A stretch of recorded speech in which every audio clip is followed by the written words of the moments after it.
Faqala Nabi sallallahu alaihi wasallam, innallaha yab'asu li hadhihi al-ummati ala ra'si kulli mi'ati sanatin man yujaddidu laha dinaha. Shadaqallahul azim wa shadaqa rasul nabiyil karim. Alhamdulillah, ayyuhal ikhwal ahibba, hadirin yang dirahmati Allah Subhanahu wa taala, di pagi hari ini kita kembali bisa berjumpa. Ini merupakan nikmat yang Allah berikan kepada kita semua, nikmat iman, nikmat Islam, dan berbagai macam limpahan nikmat yang lain, sehingga pada pagi hari ini kita bisa kembali bersama-sama untuk mengkaji hadis Nabi Muhammad SAW. Jika pada biasanya kita mengkaji dari kitab syarah hadis Arba'in, satu syarahan yang disebutkan kepada Imam Ibnu Daqiqil Aid, masyhurnya demikian. Maka pada hari ini kita akan masuk dulu pada topik yang baru, yakni kajian yang sifatnya tematik ya. Insya Allah setiap 1 atau 2 bulan sekali kita adakan kajian tematik untuk refreshing dari tema-tema rutin yang kita bahas. Untuk yang rutin, alhamdulillah kita sudah sampai di pertemuan keempat ya, di dalam hadis Arba'in An-Nawawi. Ya, syarah hadis Arba'in An-Nawawi ya. Yang pertama muqaddimah, yang kedua adalah hadis yang pertama tentang ikhlas, yang ketiga adalah hadis kedua tentang iman, Islam, dan ihsan. Kemudian yang keempat kemarin kita juga masih di hadis yang kedua, lebih spesifik membahas berkaitan dengan ciri-ciri hari kiamat ya, ciri-ciri hari kiamat. Jadi sudah 4 kali pertemuan kita membahas kitab karya dari Imam Ibnu Daqiqil Aid rahimahullahu taala. Pada kesempatan yang mulia ini kita akan masuk dulu pada kajian tematik, yang hari ini kita akan mengangkat satu topik berkaitan dengan tajdid ya, tajdiduddin. Siapa itu yang dikategorikan sebagai mujaddid, dan apa saja aktivitas yang bisa dikategorikan sebagai tajdid ya dalam din ini. Karena hari ini klaim bahwa masing-masing sedang melakukan tajdid itu biasa, dan klaim bahwa orang atau tokohnya dianggap sebagai mujaddid itu juga adalah perkara yang biasa. Nah, kita ingin coba melihat, menelaah sesungguhnya apa itu tajdid dan siapakah yang disebut dengan mujaddid. Baik, itulah yang kita akan bahas, yang kita akan diskusikan dalam beberapa menit ke depan insyaallah ta'ala. Memulai dars kita di pagi hari ini, kita awali dengan baca buku kitab Al-Fatihah.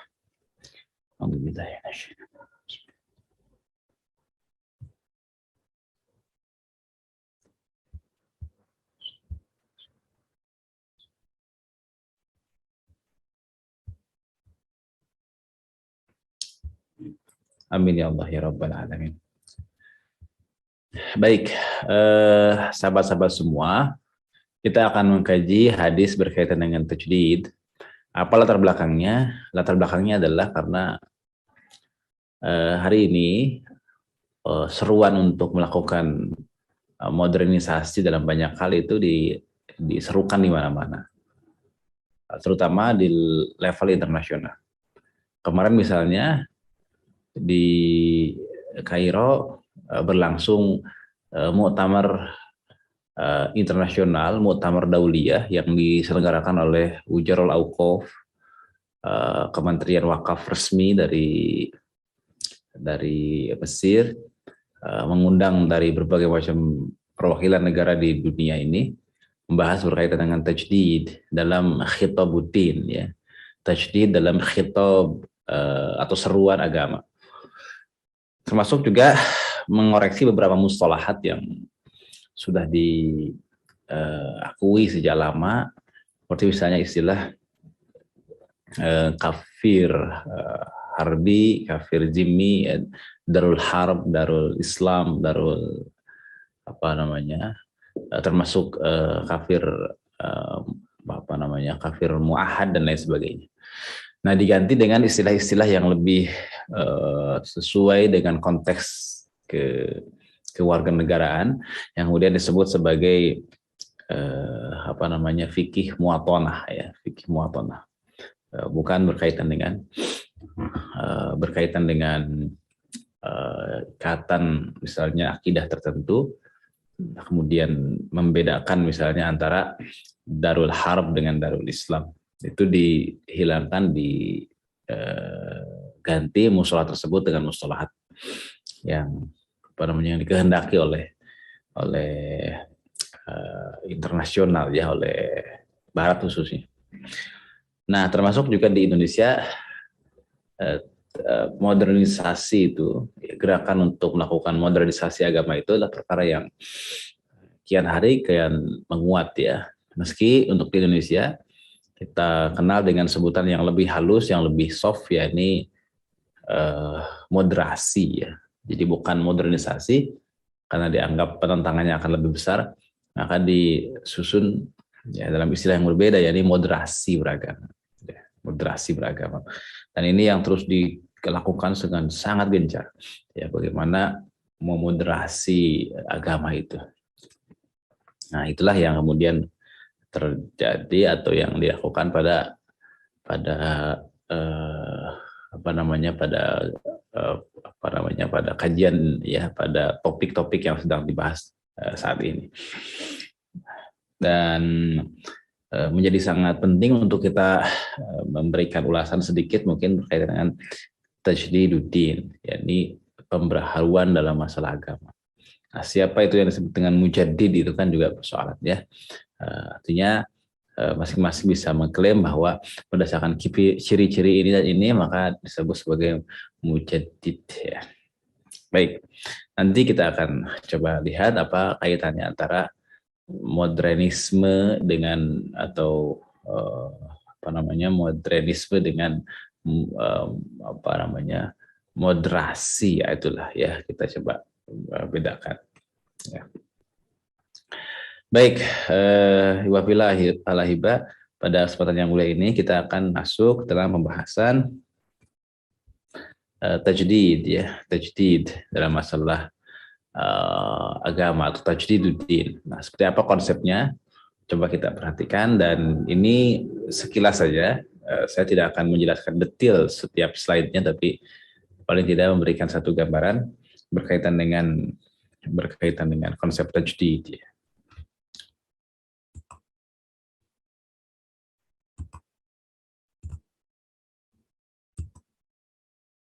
Baik, kita akan coba lihat.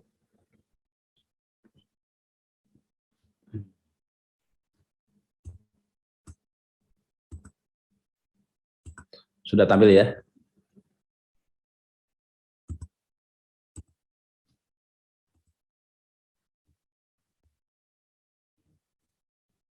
Masih proses, Ustaz. Nah, ini sudah tampil. Masih. Sudah tampil ya? Alhamdulillah.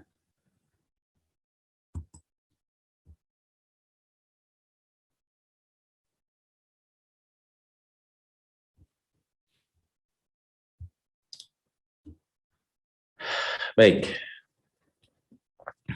Topik kita pada pagi hari ini adalah tajdid, pembaharuan atau moderasi Islam. Ya. Jadi apakah maknanya adalah pembaharuan agama atau maknanya adalah modernisasi dan moderasi Islam? Kajian hadis Nabi tentang tajdid.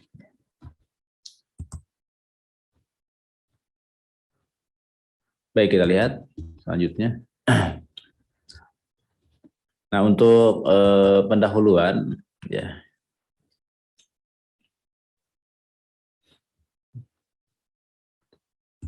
lambat sekali kayaknya. Nah, iwafillah yang rahmati Allah Subhanahu wa taala, kampanye modernisasi dan moderasi Islam diharuskan sejak lama di level global maupun lokal. Di level lokal itu kemudian mewujud dalam satu isu penting ya, isu yang menjadi perhatian, itu berkaitan dengan moderasi itu ya. Nah, modernisasi pada akhirnya meninggalkan akar turos atau peninggalan intelektual Islam, meninggalkan rumah lama dan membangun rumah baru. Itu ya, maksudnya atau maknanya. Nah, moderasi Islam juga pada akhirnya bukan berbicara tentang tawazun, tawasud, kemudian tasammu secara tidak tepat, ya. Tetapi mengarah pada liberalisasi, ya. Jadi mengarah kepada liberalisasi pemikiran Islam. Modernisasi dan moderasi Islam hakikatnya adalah satu hal yang di luar Islam. Ya. Nah, di Indonesia dalam ranah pendidikan, pemerintah bersemangat mengkampanyekan moderasi di Indonesia. Ya. Dan berkaitan dengan moderasi ini dilakukan secara lebih lebih masif lagi gitu bagi bagi yang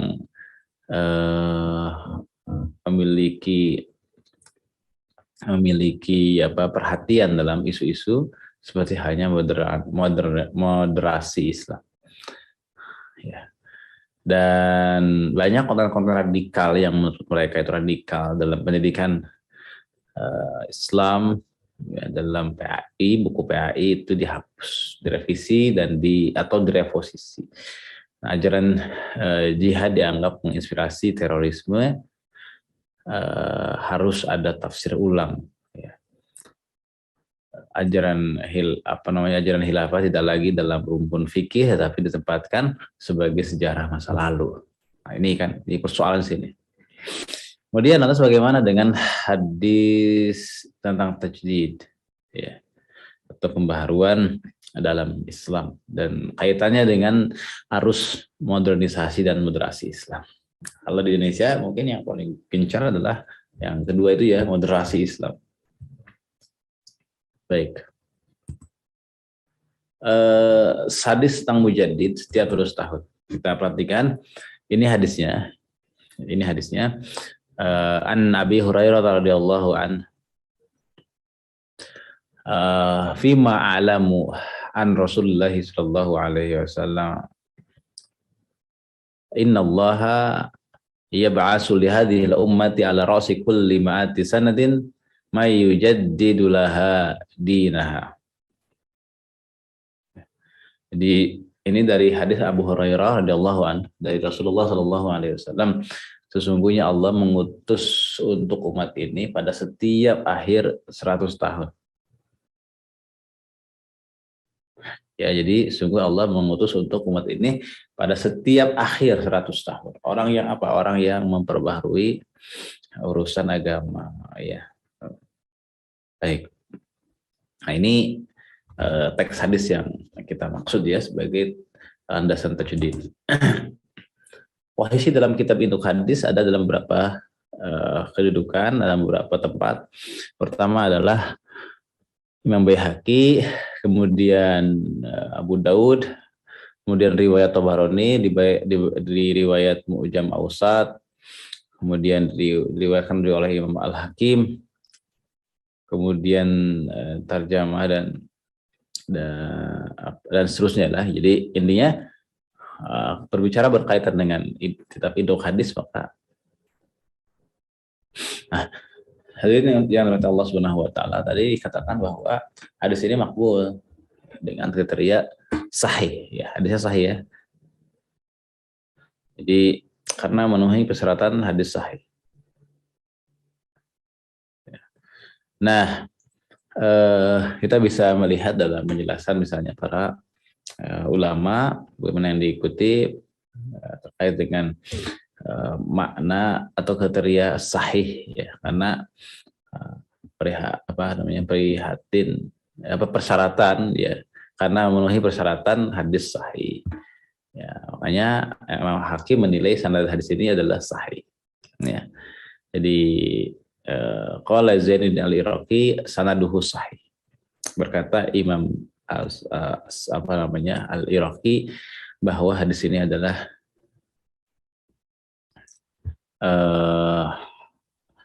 merupakan satu hal yang disyaratkan, ditentukan bahwa berkaitan dengan berkaitan dengan konsep tajdid ini, termasuk terkait dengan hadis-hadis yang digunakan. Ya dikatakan di sini sanaduhu sahih. Ya, sanadnya adalah sahih. Demikian juga dengan ulama yang lainnya. Nah, ini sedikit penjelasan berkaitan dengan Abu Daud ya, karena ini hadis ini kan dari Abu Daud atau Yalisi. Termasuk juga dalam ini Abu Daud As-Sijistani ya. Abu Daud As-Sijistani kita bisa lihat di sini. Jadi ada dalam Sunan Abi Daud, yakni dalam kitab sunannya, bukan dalam musnad bukan dari kitab musnad Abu Daud atau Yalisi. Baik, ini sekilas berkaitan dengan kondisi para rawi yang ada di dalam riwayat hadis tersebut. Kemudian lanjutnya. Nah, setelah kita melakukan kritik sanad, maka kita bisa menyimpulkan 3 hal. Pertama, sanad hadis ini adalah muttasil, bersambung, tidak ada keterputusan. Yang kedua, secara umum rawinya makbul dengan kriteria thiqah. Jadi menurut Imam Al-Hakim, hadis ini sahih menurut Imam Bukhari dan Imam Muslim. Ya. Berikutnya adalah madar sanad hadis ini ada pada rawi bernama Ibnu Wahab secara menyendiri atau secara tafarrud. Ya. Jadi inilah pusat berkaitan dengan berkaitan dengan madar isnad berupa di sini ada rawi bernama Ibnu Wahab secara menyendiri. Ya, kemudian dengan ada jalur-jalur yang lain gitu. Ya, dan juga menjelaskan berkaitan dengan tafarrudnya. Ya. Maka kemudian sanad hadis ini bisa kita jumpai. Ya. Jadi madar bernama Ibnu Wahab. Ya, dan itu dia menyendiri dalam periwayatan. Dalam hadis Nabi kan menyendiri itu satu pertanda bahwa sanad hadis tersebut ada masalah. Ya. Baik, itu adalah bagian yang kedua ya tentang sanad hadis ya, pada rawi bernama Ibnu Wahab ya. Baik.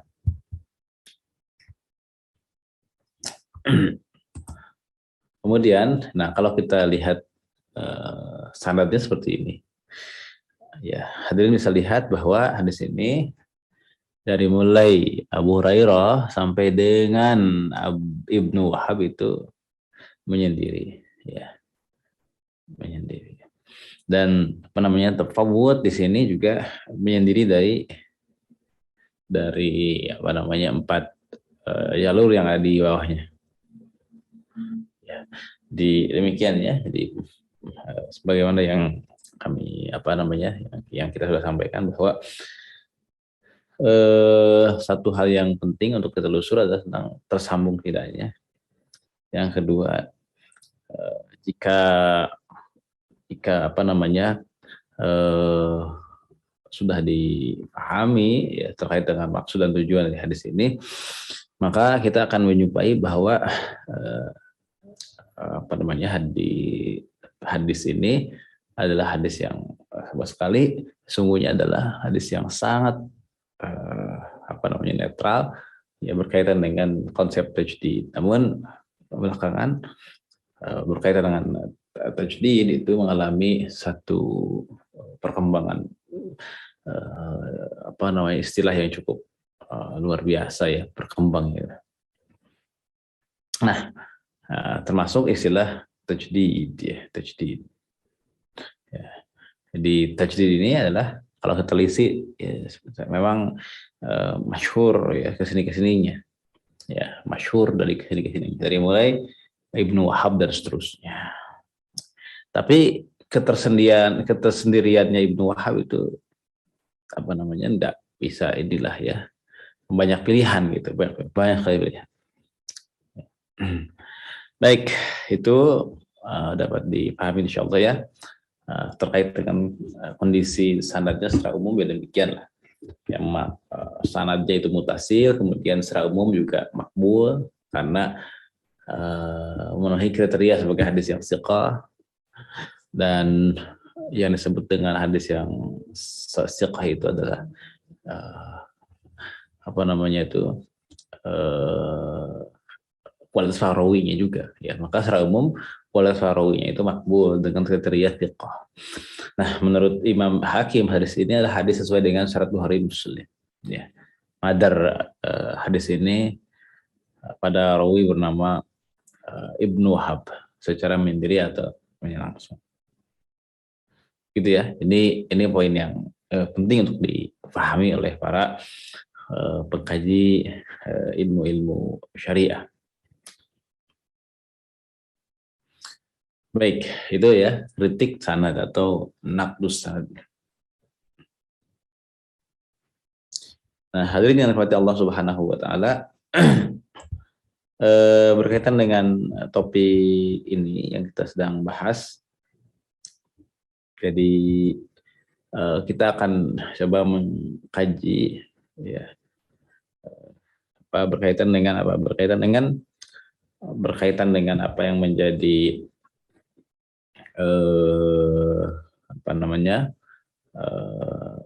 lanjutan ya dari proses untuk terus mendalami hadis Nabi Muhammad SAW ya setelah melakukan penelaahan terhadap hadis-hadis Nabi Shallallahu Alaihi Wasallam. Ya, maka secara umum rawinya memang rawi makbul. Kebanyakan itu kriteria thiqah, dan menurut Imam Hakim hadis ini sahih sesuai dengan syarat Bukhari dan syarat Muslim. Nah, kemudian madar sanad hadisnya terdapat pada rawi bernama Wahab bin Asmar. Ya, jadi Ibnu Wahab yang itu dia menyendiri tafarrud. Seperti inilah kurang lebih gambarannya. Dari mulai Abu Hurairah sampai dengan yang ditandai dengan tanda oranye itu, Ibnu Wahab itu memang sesuatu yang dekat lah ya. Nah, inilah kondisi gambarannya ya. Jadi ini kondisi gambarannya. Dan riwayat ini ada di tangan Abu Bakrah. Jadi kalau Abu Bakrah itu gugur, maka semua hadis itu akan merujuk kepadanya, termasuk apa yang kemudian masyhur dengan dengan syarahan Al-Ajurri. Nah, jadi di sana ya, di sini kita bisa melihat bahwa hadis ini memang hadis yang masyhur di akhir-akhir, kemudian jarang di awal-awal ya. Jadi dalam konteks misalnya penelaahan penjelasan berkaitan dengan hadis ini, bisa jadi ini bukan yang baru ya. Bagian di Rasulullah Sani juga bukan perkara yang baru, tapi sebagai adab itu dia menyimak dengan seksama ya, dengan seksama dan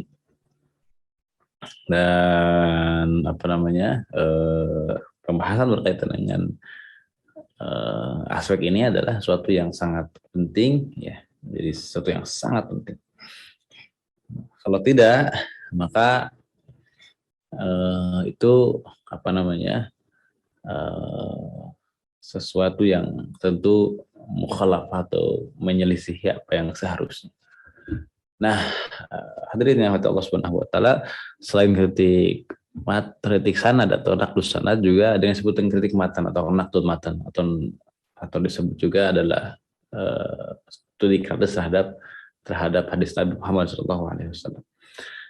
Ya, jadi kritik sanad atau kritik matan di sini ya disebut juga naqdul matan atau kritik eksternal. Nah, matan hadis ini tidak bertentangan dengan Al-Quran. Jadi dikatakan sebagai bertentangan itu ketika memenuhi 3 unsur. Yang pertama adalah matan hadis ini tidak bertentangan dengan Al-Quran. Yang kedua, matan hadis ini selaras dengan dengan hadis sahih lainnya. Yang ketiga, lafaznya menunjukkan keagungan pemilik kalamnya, yakni Sayyidina Muhammad Shallallahu Alaihi Wasallam. Kemudian berdasarkan data statistiknya, mata hadis tersebut tidak saling bertentangan, ya, atau minimal hadis muhkam, ya. Itu ya, itu poin berkaitan dengan kritik mata. Nah, terkait dengan penjelasan, kita bisa lihat beberapa penjelasan yang disampaikan oleh para ulama berkaitan dengan apa yang dimaksud dengan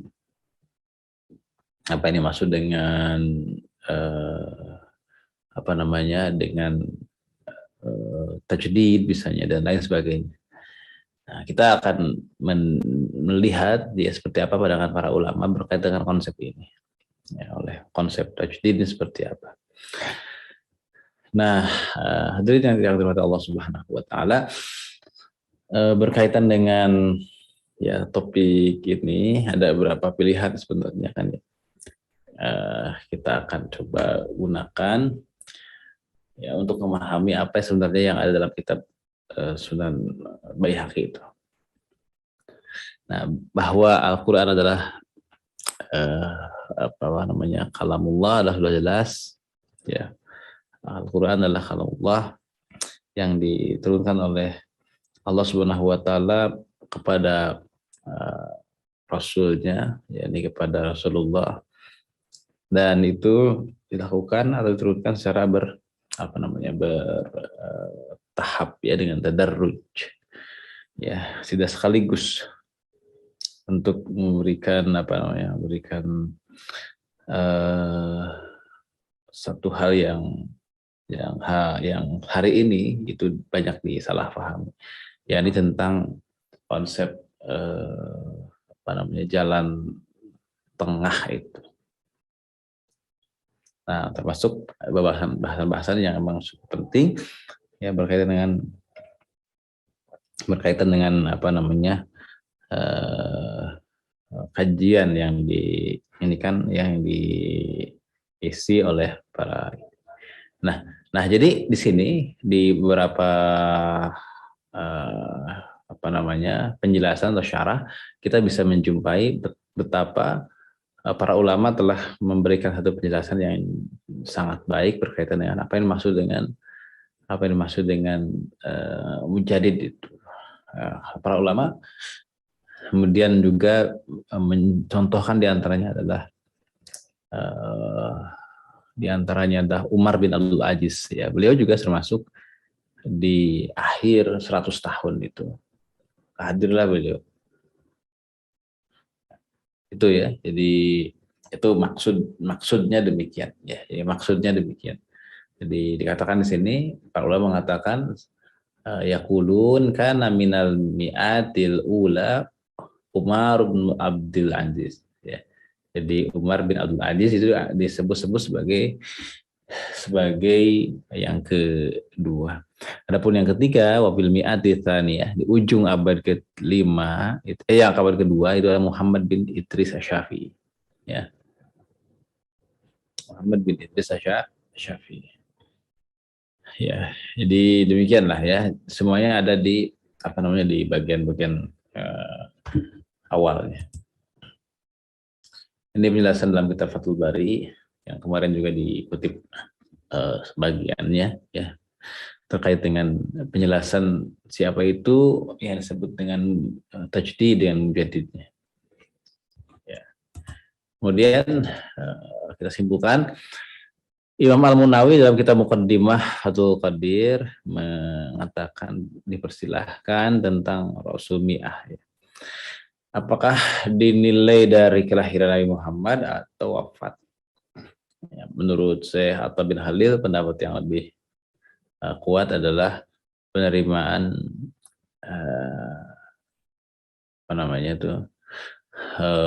terkait dengan ini, ya, terkait dengan ya mustalahat yang memang bisa demikian.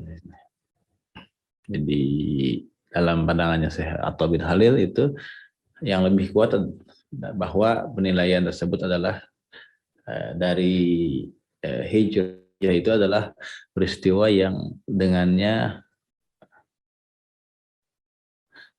baik, itu ya poin utamanya. Di mengumpulkan para ketika itu Umar bin Abdul Aziz mengumpulkan para sahabat berkaitan dengan konsep tajdid itu, pembaharuan itu. Kemudian dalam beberapa penjelasan, misalnya Al-Munawi, udah ya.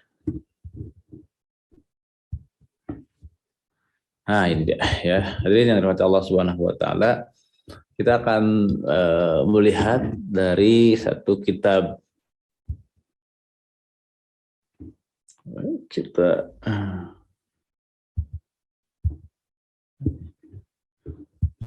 Jadi ini adalah penjelasan berkaitan dengan patokan ya. Jadi kapan sebetulnya berkaitan dengan momen berakhirnya dengan hijrahnya gitu ya. Nah, dikatakan di sini patokannya adalah hijrahnya Rasulullah SAW. Ya. Hijrahnya siapa? Itu hijrahnya Rasulullah SAW. Al-Nawawi misalnya kitab Fathul Qadir nyatakan diperselisihkan tentang Rasul Mali, Rasul Miyah. Rasul Miyah.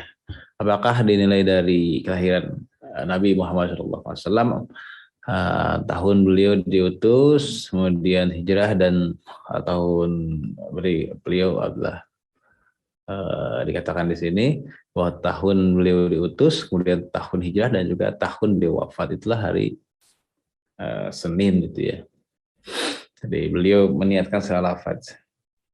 Ya, meniatkan salafat. Nah, menurut Syekh Hatta bin Halil, pendapat yang lebih kuat adalah perselisihan tersebut adalah dari hijrah. Ya. Nah, hadirin yang dirahmati Allah Subhanahu Wa Taala, berkaitan dengan peristiwa hijrah ini seringkali dimaknai dengan sangat tidak tepat ya. Baik, itu terkait dengan patokan adalah hijrah ke Al-Munawi. Baik, hadirin yang dirahmati Allah Subhanahu Wa Taala, Imam Tabari mengeluarkan dalam dalam tarikhnya, karya beliau.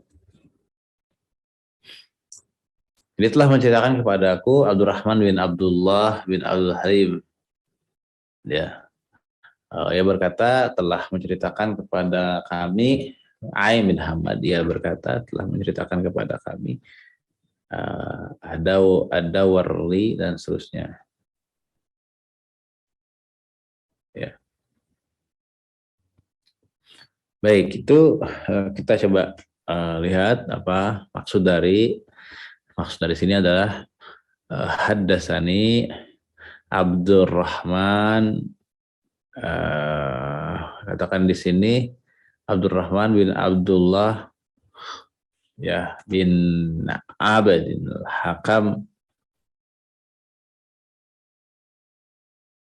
Ya, jadi ini satu hal yang penting ya, yang senantiasa jadi ini ya pentingnya. Dalam kitab Tarikh Tabari disebutkan tentang masalah ini. Baik, saya kira jelas ya. Jadi setelah menjelaskan, nah dikatakan di sini hadirin yang Allah Subhanahu Wa Taala bahwa dikatakan di situ bahwa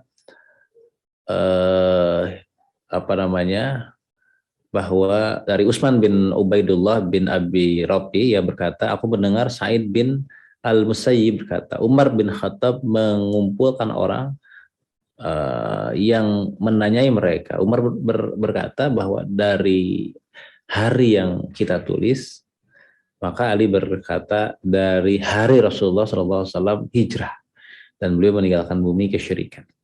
Maka Umar pun melakukannya. Jadi Abu Ja'far at-Tabari berkata, mereka ya para sahabat menilai tahun hijrah, yakni tahun hijrah pertama dari Muharram tahun itu, yakni 2 bulan beberapa hari sebelum Rasulullah Shallallahu Alaihi Wasallam datang ke ke Madinah, karena Rasulullah Shallallahu Alaihi Wasallam datang di Madinah pada tanggal 12 Rabiul Awal. Jadi poin berikutnya adalah bahwa tajdid itu muncul di akhir setiap abad, akhir setiap 100 tahun. Jadi kata Rasul Mi'ah itu yang kuat adalah nakirah. Ya, yang kuat adalah akhirnya apa? Yaitu karena bahwa mujadid itu ada pada akhir abad. Yaitu seorang yang alim, terkenal, bertakwa, dan alim. Dan wafatnya pada akhir 100 tahun itu, dan bukan pada pertengahan atau sepanjang ya, jadi bukan pertengahan atau bukan sepanjang abad itu. Apa alasannya? Alasannya adalah ditetapkan dengan riwayat-riwayat sahih bahwa mereka menilai Umar bin Abdul Aziz pada penghujung 100 tahun pertama. Kemudian beliau wafat digantikan 101 Hijriah, dan usianya ya 40 tahun. Dan mereka menilai ya Syafi'i pada penghujung 100 tahun kedua. Ya. Jadi 100 tahun kedua. Nah, perlu diketahui hadirin yang Allah Subhanahu wa taala, ditetapkan dengan hadis-hadis sahih bahwa mereka menilai Umar bin Abdul Aziz pada penghujung 100 tahun pertama. Beliau wafat tahun 101 kan. Dan usianya 40 tahun. Dan mereka menilai menilai istri dan mereka menilai bahwa Syafi'i ada penghujung 100 tahun kedua, dan beliau wafat pada tahun 204 Hijriah. Dan usia beliau berapa? 54 tahun. Nah, dan jika diambil penafsiran ra'su kulli mi'ati sanah, itu selain itu yang ditafsirkan misalnya awal abad, maka Umar bin Abdul Aziz bukan mujadid abad pertama. Sebab beliau dilahirkan pada tahun 61 Hijriah. Begitu pula Syafi'i bukan mujadid. Ya. Bukan, jadi Umar bin Abdul Aziz bukan mujadid berarti kan? Mujadid abad pertama karena beliau lahir tahun 61. Begitu pula dengan Syafi'i di bukan mujadid ya. Abad kedua, sebab beliau lahirkan pada tahun 150 Hijriah. Nah, ini makna dari ra'su kulli mi'ati sanah itu yang dinyatakan di dalam hadis tersebut berarti akhir. Gitu ya, akhir. Akhir dari setiap 100 tahun. Akhir dari setiap satu abad. Makanya Al-Hafidz Ibnu Hajar mengatakan bahwa Abu Bakar Al-Bazzar berkata, aku mendengar Abdul Malik bin Abdul Humaid Al-Maim berkata, aku bersama Ahmad bin Hanbal lalu berkata kepada berkata dan mengingat Asy-Syafi'i, lalu aku lihat Ahmad mengangkatnya dan berkata, yang diriwayatkan dari Nabi SAW, di mana Nabi bersabda, innallaha yuqayyidu fi ra'si kulli mi'atin sanatin mayu alimun nasa dinaha. Ya. Jadi sungguhnya Allah membatasi pada penghujung setiap 100 tahun ya orang yang menjaga masyarakat dan agama mereka. Nah, Imam Ahmad berkata Umar bin Abdul Aziz itu pada penghujung abad pertama, dan Imam Syafi'i itu juga pada penghujung abad yang kedua.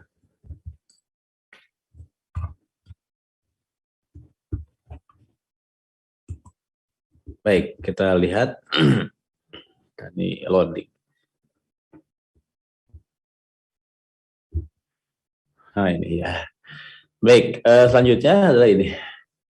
Dari jalur Abu Sa'id Al-Firyabi, ia berkata bahwa Ahmad bin Hambal kurang lebih mengatakan bahwa sungguh Allah membatasi untuk masyarakat pada setiap penghujung 100 tahun orang yang mengajarkan masyarakat sunnah, memaafkan kedustaan dari mereka, dan apa namanya, kami lihat pada penghujung 100 tahun adalah Umar bin Abdul Aziz, dan pada penghujung 100 tahun ada Imam Syafi'i.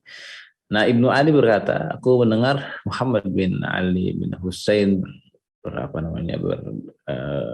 mendengar ya, karena apa namanya, sahabuna mereka menangkap ya, lebih tertib lah di sini.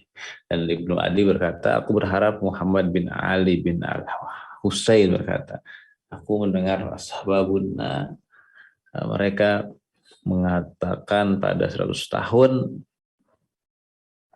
ya. Dikatakan di sini justru apa namanya, bisa kita pahami dari beberapa hadis yang menjelaskan perkataan ini, ya. Contoh hadis riwayat Imam Ahmad bin Hanbal. Ya, Imam Abdul kata, aku mendengar Muhammad bin Ali bin Husain berkata, aku mendengar ashabuna mereka mengatakan pada 100 tahun pertama adalah Umar bin Abdul Aziz. Ya, pokoknya itulah ya, pada apa namanya, pada riwayat Umar bin Abdul Aziz ya, dalam pada 100 tahun pertama itu adalah Umar bin Abdul Aziz, sedangkan yang kedua Muhammad bin Idris Syafi'i ya gitu. Nah, makanya dikatakan di sini Al-Hakim telah mengeluarkan dalam kitabnya Mustadrak ya, dan dari Al-Walid dia berkata, aku ada di majelis Abdul Abbas bin Syurai ya, ketika seorang seorang tua berdiri kepadanya kemudian memujinya, lalu mendengarkan ia berkata, ia telah menceritakan kepada kami At-Tahrir, Al-Khawlain dan seterusnya sampai dari Sa'id bin Al-Musayyib ya, dan terus sampai dengan Abu Hurairah. Nah, bahwa Rasulullah SAW bersabda, innal maita yab'asu ra'si kulli mi'atin sanatin man yujaddidu ya. Jadi orang yang akan memperbarui masalah agama. Nah, maka bergembiralah wahai Qadi, sesungguhnya Allah mengutus pada penghujung 100 tahun pertama Hijriyah itu adalah Umar bin Abdul Aziz, dan Allah mengutus pada penghujung 100 tahun kedua ya, adalah Muhammad bin Idris Syafi'i. Baik. Nah, itulah ya poin utamanya terkait dengan innallaha yab'asu ala ra'si kulli mi'ati sanatin man yujaddidu laha din atau tajdid. Nah, jadi dapat dipahami ya, berkaitan dengan apa? Berkaitan dengan sesuatu yang harus kita pahami ya dalam konteks ini. Baik, kita ringkas lagi. Tadi sampai di mana?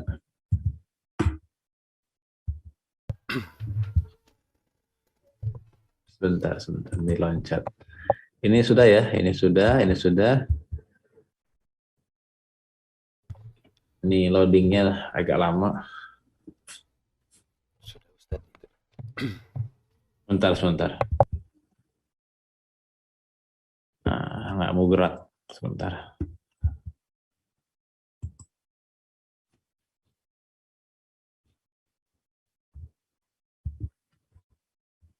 Nah, ini sudah. Nah, tadi kita sedang di penjelasan. Jadi patokatnya pertama hijrah Rasul, Yang kedua adalah akhir setiap abad. Jadi bukan awal atau bukan tengah, tapi akhir setiap abad. Nah ini ya sampai di sini. Akhir setiap abad. Makanya dikatakan abad pertama itu ditutup dengan siapa? Dengan Umar bin Abdul Aziz. Sedangkan 100 tahun yang kedua disebut-sebut adalah Imam Syafi'i yang melakukan tajdid, pembaharuan. Nah, sama juga di sini ketika dikatakan bahwa innallaha laha yab'atsu 'alayya ala ra'si kulli ya kulli mi'atin kulli mi'ati sanatin man yujaddidu laha dinah. Maka bergembiralah wahai para qaddi. Terkait dengan apa? Terkait dengan tantangan di penghujung surat kedua. Nah, jadi dikatakan innallaha yab'atsu 'ala ra'si kulli apa namanya? Man yujaddidu laha dinah. Jadi orang yang akan melakukan pembaharuan dalam masalah agama. Nah, mujadid itu individu atau kelompok? Jawabannya adalah individu. Kata man apakah berarti satu orang atau jamaah? Ya. Seandainya kata man itu menunjukkan jamaah, niscaya faedahnya juga banyak. Ya. Yaitu man yujaddidu laha dinahu. Akan tetapi real fiil di situ ya ada makan apa namanya di situ ada makna jama dari sehingga dari lafaz yang ada ya, sehingga meskipun setelahnya fiil mufrad. Nah, namun lebih tepat jika man itu di sini ya dimaknai sebagai yun. Ya. Dan berkaitan dengan ini ya bahwa yang meski demikian itu ada orang yang menafsirkan. Ya. Jadi itulah maksudnya itu man di sini adalah mufrad ya, dengan qarinah fiilnya itu yujaddidu. Meski demikian ada orang yang menafsirkan man dengan dalah jamaah dan mereka menghitung riwayat ya adalah jamaah ulama pada setiap 100 tahun. Akan tetapi itu adalah pendapat yang lebih lemah. Bukan sekelompok tapi satu orang. Nah, itu ya terkait dengan apa? Jadi itu individu. Berikutnya makna tajdid. Tajdid itu berasal dari kata jaddada yujaddidu. Ya, tajdid. Kata jadid yang justru digunakan di Al-Quran. Kalau tajdid itu nggak ada. Dalam Al-Quran dan As-Sunnah juga sering dipakai oleh para ulama. Tajdid menurut bahasa adalah maknanya berkisar pada menghidupkan atau al-ihya, membangkitkan al-ba'as atau mengembalikan al-i'adah. Mana-mana ini memberikan gambaran tentang 3 unsur, yaitu apa? Keberadaan suatu, wujudu kaunihi, kemudian hancur atau hilang, dan berikutnya adalah hidup kembali ya. Nah, hadirin yang Allah Subhanahu wa taala, dalam ayat Al-Qur'an tidak terdapat lafal jaddada atau tajdid, tapi terdapat kata tajdid ya.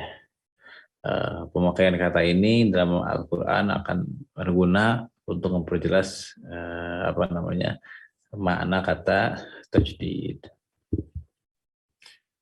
Itu ya terkait dengan tajdid. Kemudian yang selanjutnya,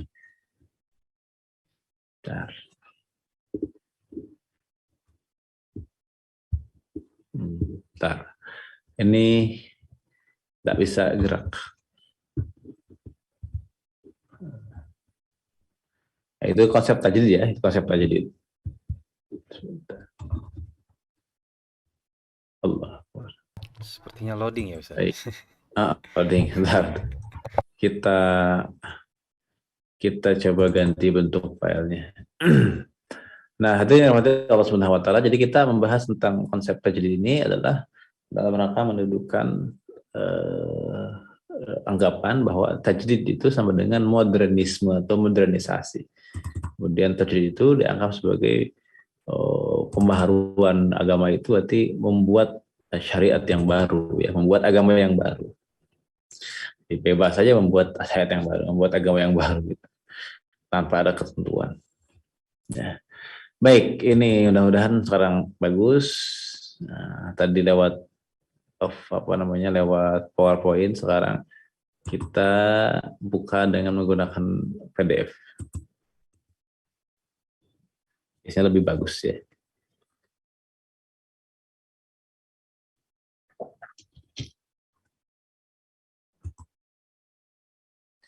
Coba.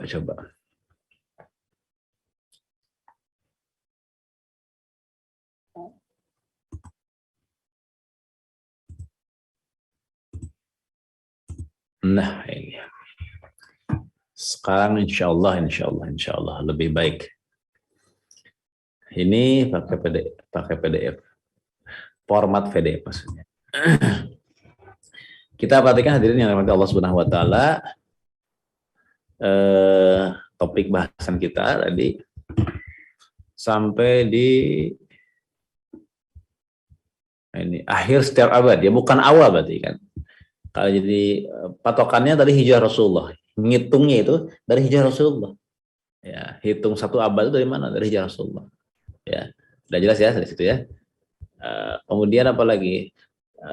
Kapan adanya itu menjadi itu setiap akhir 100 abad. Jadi bukan di awal, tapi di akhir 100 abad. Nah, sekarang berarti kapan berakhirnya abad ke-14, ke-15 kan. Ini masih abad ke-15 gitu. Kalau abad ke-14 sudah berakhir. Nah, akhir dari setiap abad ya. Kemudian mujadid itu adalah seorang individu, bukan kelompok. Ya, karena lafaz man yujaddidu itu adalah individu. Kalau kelompok mungkin akan mengatakan yujaddiduna, ya, tapi tidak. Mana tajdid? Tajdid itu jadada yujaddidu tadi ya. Intinya tidak akan lebih dari al-ihya, menghidupkan, membangkitkan, al-ba'ats, kemudian mengembalikan. Nah, jadi itu makna tajdid ya, lebih kurang begitu. Nah, dalam Al-Quran sendiri tidak terdapat lafaz jadadai atau tajdid, tetapi terdapat kata jadid. Ya, pemakaian kata ini dalam Al-Quran akan menggunakan untuk memperjelas makna kata tajdid ya. Misalnya Al-Quran surah Al-Isra, kemudian Al-Quran surah Sajadah. Nah, kata tajdid dalam beberapa hadis Nabi Muhammad SAW sama dengan makna bahasa di atas ya, yaitu berkisar pada arti kebangkitan, menghidupkan dan mengembalikan. Kemudian perhatikan hadis dari Abdullah bin Amr radhiyallahu anhu qala, dikatakan di situ innal imana la yahlaqu fi wujubi ya fi jawfi ahadikum kama yahlaqukum ya kama yahlaqu tauba fas'alullaha yujaddidul imana fi qulubihim.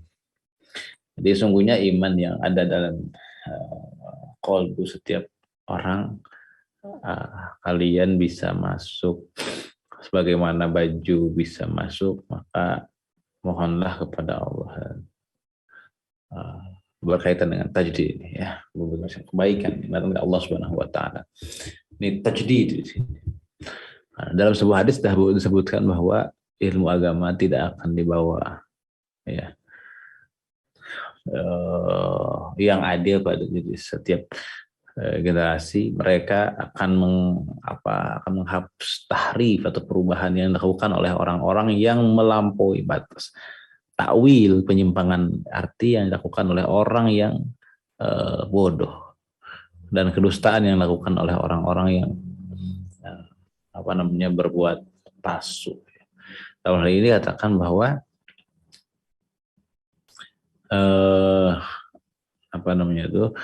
yahmilu hadzal ilma ma yujaddidu khalfi ulub. Nah, kemudian yang berikutnya adalah di penghujung 100 tahun atau masih belum ya. Nah, itu adalah berkaitan dengan yanfuna anhu tahrifal ghalina wa ta'wilal jahilina Nah, gitu ya. Jadi ilmu agama ini akan dibawa oleh orang-orang yang adil dan setiap memenggal ya tahrif, ya, perubahan atau takwil. Nah, kemudian hadirin yang Allah Subhanahu wa taala, kemudian dikatakan di situ bahwa penyimpangan apa namanya arti yang dilakukan oleh orang-orang yang bodoh dan kedustaan yang nyata di sana ya.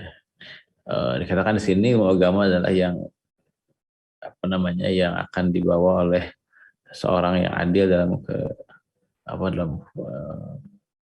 dalam apa dalam apa hadis pendukung yang mendukung ini. Jadi yahmiluna hadzal ilm. Jadi yang mengemban amanah ya, dalam apa namanya kepimpinan ya, hadis Nabi ini adalah setiap orang yang apa namanya telah merasakan berkaitan dengan apa namanya apa amanah untuk membawa ilmu itu ya, untuk mengemban ilmu, untuk mengembannya tengah-tengah masyarakat, ya, menegakkannya, menghidupkannya. Jadi itu ya. Nah, itulah kurang lebih. Kemudian pandangan ulama salaf. Para ulama salaf seperti Sahal As-Su'aluki mengatakan begini, Allah mengembalikan agama ini kepada ya jadi suatu ketika itu ada yang apa namanya yang memberikan tanggapan ya bahwa ketika dikatakan Allah mengembalikan apa namanya agama ini sudah apa terembus sebagian dari apa namanya dari padatnya. Nah, itu melalui Ahmad bin itu ya poin-poin yang penting. Nah, kemudian juga dalam riwayat Ahmad bin Hambal apa namanya itu dikatakan apa namanya berbeda ya. Tajdiduddin itu dikatakan kurang tepat. Sebab agama adalah wahyu ilahi yang tidak boleh diubah dan diperbaharui. Istilah yang tepat adalah tajdidul fikr, ya, pengembangan al-fikr. Gitu ya, tajdid. Nah, itu maksudnya.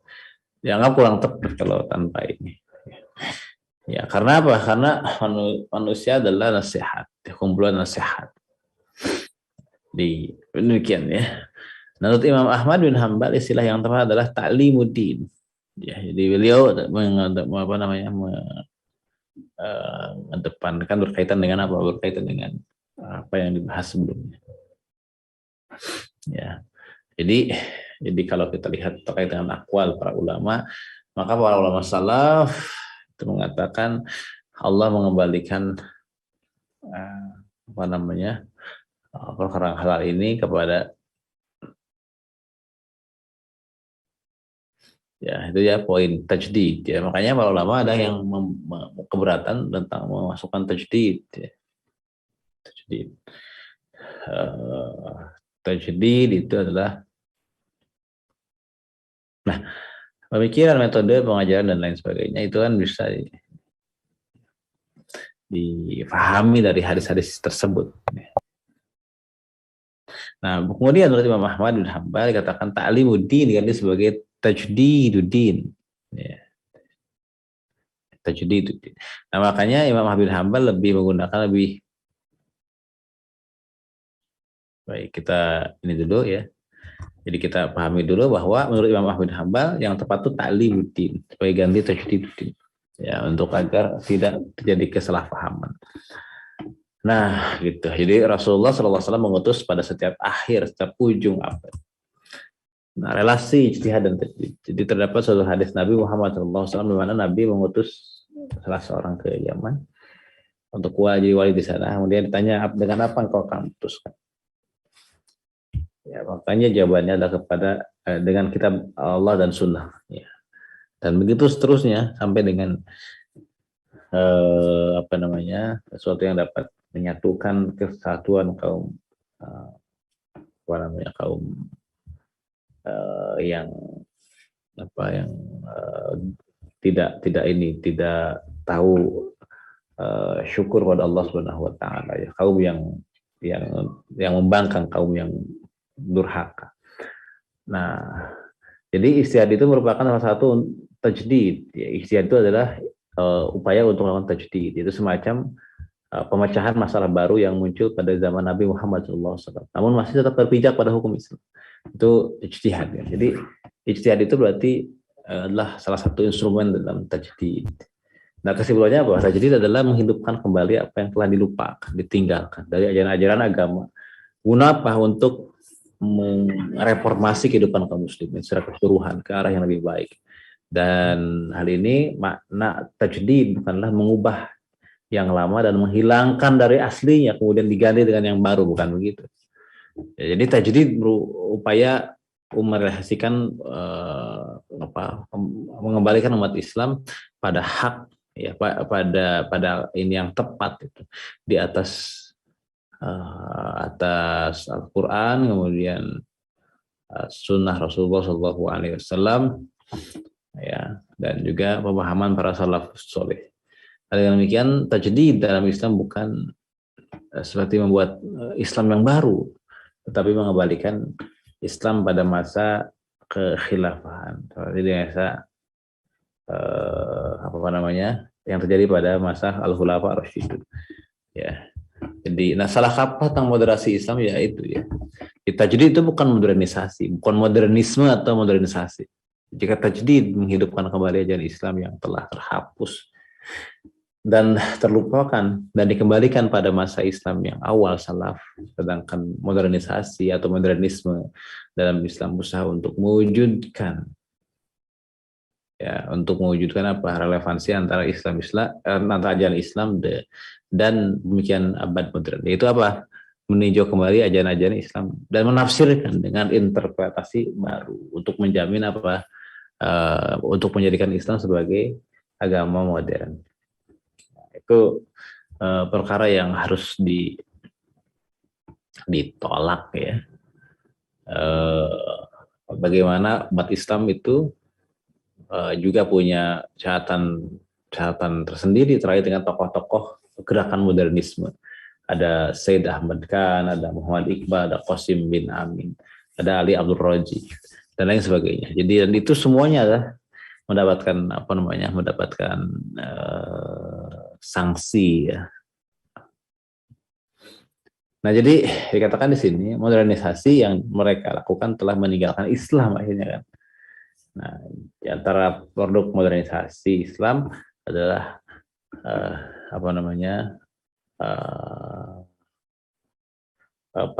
kerudung lah, ya, jilbab juga yang dianggap kuno itu, sehingga kisos tidak lagi menjamin hak asasi manusia, kan, itu jihad dan khilafah tidak lagi relevan dan seterusnya. Nah, lanjutan dari modernisasi adalah moderasi, yaitu usaha meninjau kembali ajaran-ajaran Islam yang dianggap radikal dan menafsirkan dengan interpretasi baru. Nah, apa yang mereka lakukan terhadap hari ini termasuk relevansi pelajaran agama di madrasah adalah bentuk liberalisasi yang dengan kekorporasi. Nah, bahkan beliau jauh lebih dari itu merupakan bentuk westernisasi, bahkan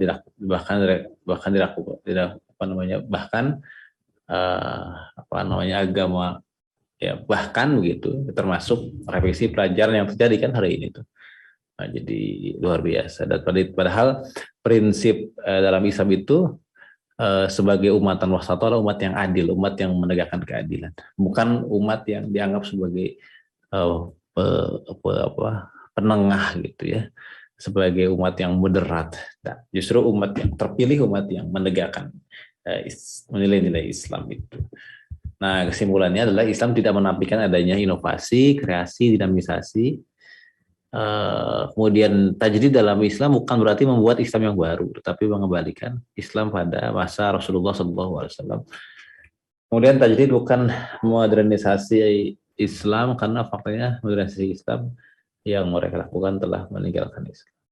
Ya, itu tajdid juga bukan moderasi atau liberalisasi Islam, karena faktanya itu merupakan bentuk takrib, yakni westernisasi, bukan sekularisasi, bahkan juga merupakan sekularisasi di dalam ajaran Islam.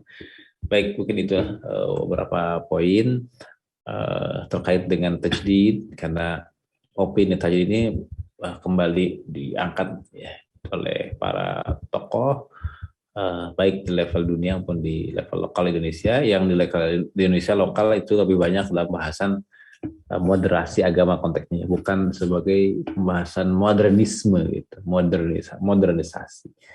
Ya, yang itu kaitannya dengan apa? Dengan kaitannya erat dengan gagasan tajdid, ya dianggap sebagai bagian dari tajdid, ya, padahal modernisasi atau modernisme itu bukanlah tajdid, karena apa yang mereka maksud dengan modernisme itu adalah membuat Islam yang baru, kan, padahal tajdid itu mengembalikan kepada Islam yang dulu gitu, bukan membuat Islam yang baru, tapi mengembalikan kepada Islam yang dulu dirumuskan oleh Rasulullah SAW dengan para sahabatnya. Baik, mungkin itulah sebagai pengantar berkaitan dengan konsep tajdid ini, ya, yang sesungguhnya seperti apa dan yang kesalahannya seperti apa. Barakallahu li wa lakum. Assalamualaikum warahmatullahi wabarakatuh. Waalaikumsalam.